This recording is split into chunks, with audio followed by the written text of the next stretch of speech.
In the best of the rest of the news, with just months to go before it hosts the 2016 Summer Olympics, Brazil is all of a sudden in the midst of a very serious political crisis. Last week, the country's democratically elected left-wing president, Dilma Rousseff, was suspended from office following a vote in the Brazilian Senate to initiate impeachment proceedings against her. She's accused of corruption and misuse of campaign funds. Right-wing Vice President Michel Temer, who is also under investigation for corruption, will take Rousseff's place as head of state for the time being. All of this, of course, raises some interesting questions. I mean, why was a right-winger serving as the vice president for a left-wing president in the first place? And why, if he's under investigation for corruption charges, is that vice president even qualified to serve as president? Joining me now to help explain what's going on in Brazil and generally in South America is Mark Weisbrot, co-director, co-founder, and co-director of the Center for Economic and Policy Research, CEPR, president of Just Foreign Policy, and author of several books, including his most recent, Failed, What the Experts Got Wrong About the Global Economy. Mark, it's great to have you back with us. Great to be here, Tom. So always fascinating talking with you. So what's going on in Brazil? How did it begin? What led to this moment in Brazilian history? Well, what led to the moment, I would say, is the right wing there couldn't win elections for 4 elections in a row, so almost 16 years. And, well, actually, it's not through the 4th term yet.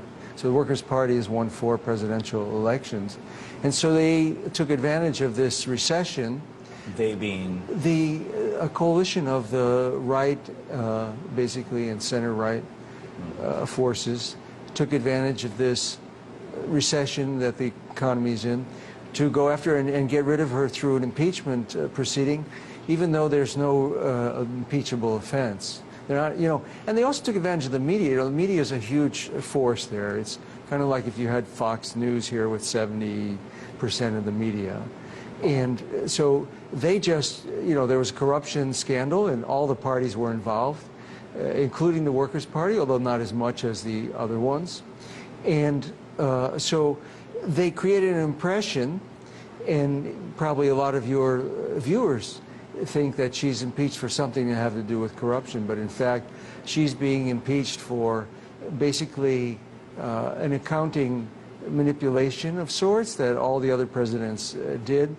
It's just basically using money from a state bank to make the budget balance look a little better than it was. Wow. I mean, that's the kind of stuff Scott Walker does. It's kind of stuff, yeah, the federal government has done too. So, yeah, I mean, the narrative that I get from like, you know, the kind of Wall Street Journal narrative, the conventional American, semi-conservative, mainstream narrative of what's going on in South America in general, is that, you know, we've had a couple of decades, maybe a decade and a half anyway, of somewhat left-wing governments in South America, in Argentina, in Venezuela, and in Ecuador, and Paraguay, and in Brazil, and Chile, and they're all failing. And they were only successful because, you know, in Venezuela they were exporting oil, and it was over $100 a barrel, so they could have a healthy welfare state. And now that the price of commodities has come down, or at least the price of oil has come down, these governments that were always just based on this fiction that you can take, you know, the money and make the people happy are disintegrating. What, yeah, is there any truth to that narrative? Not really. I mean, you know, there's truth to the fact that the Latin American region is in recession this year. It's projected to shrink by about 0.5%. Didn't grow last year. So yeah, it's been affected by the world economy. That narrative that you hear in Washington is grossly exaggerated. First of all, it leaves out why did all these left governments get elected? You went from 0 left governments in the region to governing the majority of the region since 1998. That is in that period, in the last 15 years.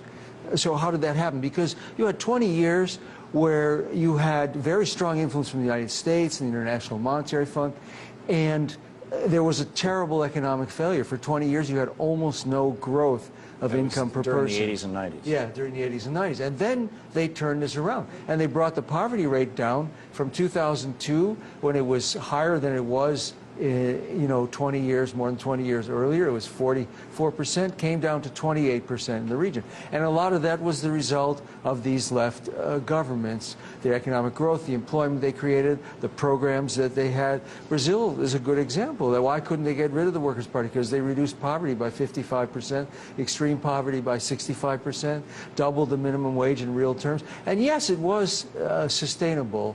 Especially in Brazil, they have $350 billion in reserves. They're not facing any kind of balance of payments crisis. So over the last couple of years, what mistakes have the Dilma Rousseff administration made that would cause Brazil to be in a recession? If they have got $350 billion in reserves, they would have the ability to stimulate themselves out of this recession, you would think. Yes, and they should have, and I think that was the big mistake.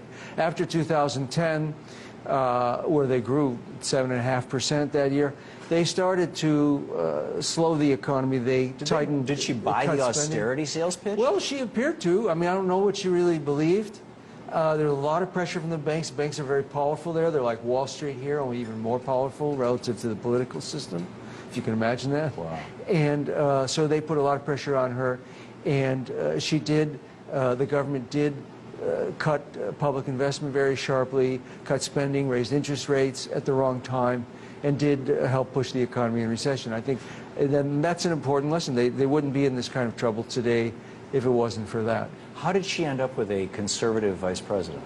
Well, that's part of the deal making in Brazil. You know, the Workers' Party can't win the Congress. It's a very corrupt system, and it's set up to be corrupt. You don't have parties like you have in most countries that you know of, where there's some kind of, except for the Workers' Party, most of the parties, are more just candidates who try to get money from various interests. So they're collections of factions rather than ideological, holistic And they're really parties. corrupt. I mean, it's hard to get anything through Congress without bribes, in that system. So, that's part of the story. And, there's also an international dimension to this story that I think a lot of the media here, of course, is missing. And that is the United States has been trying to get rid of all these left governments the whole time. And they succeeded in some, as you know. There was a military coup in Honduras, which... In 2009. In 2009, which, Hillary Clinton wrote in her memoirs in her book, that she helped, worked, and successfully to prevent the democratically elected president from going back. And she supported the coup. She supported the consolidation of the coup, for sure, and helped it succeed. Why would a progressive administration, the Obama administration, be supporting right-wing movements in South and Central America, illegally overthrowing a democratically elected left-wing government? Well, they're still doing it. I mean, President Obama went, his last trip, he went to Cuba, but he also went to Argentina to support and praise the new right-wing president there. And then his administration unblocked the loans that they were blocking from multilateral lending agencies to Argentina, again, to show support for the right-wing government. They had blocked these loans under the prior left government. And then also in Brazil, you see they're more careful in terms of they don't want to say anything, but right during the impeachment of Dilma, the leader of the impeachment in the Senate, Aloysio Nunes, came to the United States and met with Tom Shannon, number 3 person in the State Department, the guy who's really in charge of Latin America policy. And, Shannon didn't have to meet with him. That was a signal. That was a way of showing the opposition the United States is on their side. So we're saying to all the right-wing governments in Central and South America, wink, wink, nod, nod, we're on your side. Yeah, and the movements as well. And regime change is something that is acceptable. They will support. That's bizarre. Is this like, have we reached this dystopian time when, the multinational corporations in the United States and the media, who don't talk about this in the United States, and the multinational corporations in Brazil and Argentina and other countries in South America, and their media, who are all corporate now, or sort of like Fox News, have become the tail that wags the dog of what should be government? Well, it's a very, very powerful influence, and it always has been. I mean, that's what really changed in the 21st century, and the U.S. is trying to roll it back. What changed is the country's got much more independent. You know, when Lula ran for president in 2002, he sat down with his opponents and the International Monetary Fund, and the fund told them what the economic policy was going to be for the first couple of years, no matter who won the election. That's how it used to be. And they got rid of the IMF, and they did much better. They changed a lot of economic policy, and the U.S. is trying to roll it back, not so much as they care about the economic policy of these countries, and it's not even so much corporate driven. It's really a very simple thing. It's about power. They want all of these countries to line up with their foreign policy. And usually, you know, in recent decades, they can only get the right-wing ones. And then, you know, a few years ago, they couldn't even get Colombia because the left governments had changed the norms in the region so much that even right-wing governments wouldn't support U.S. Foreign policy there.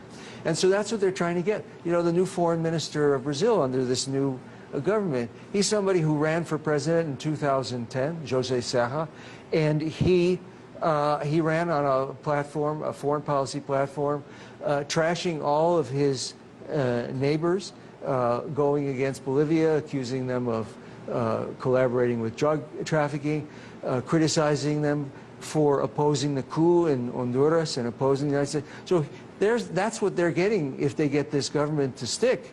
You know, they're going to get a foreign minister who's going to do what they want. Wow, that's absolutely remarkable. Mark, I so appreciate your in-depth knowledge of the region and your willingness to come here and share it with us. Mark Weisbrot. Thank you. It's great having you with us. Great to be Thank you here. so much, Mark.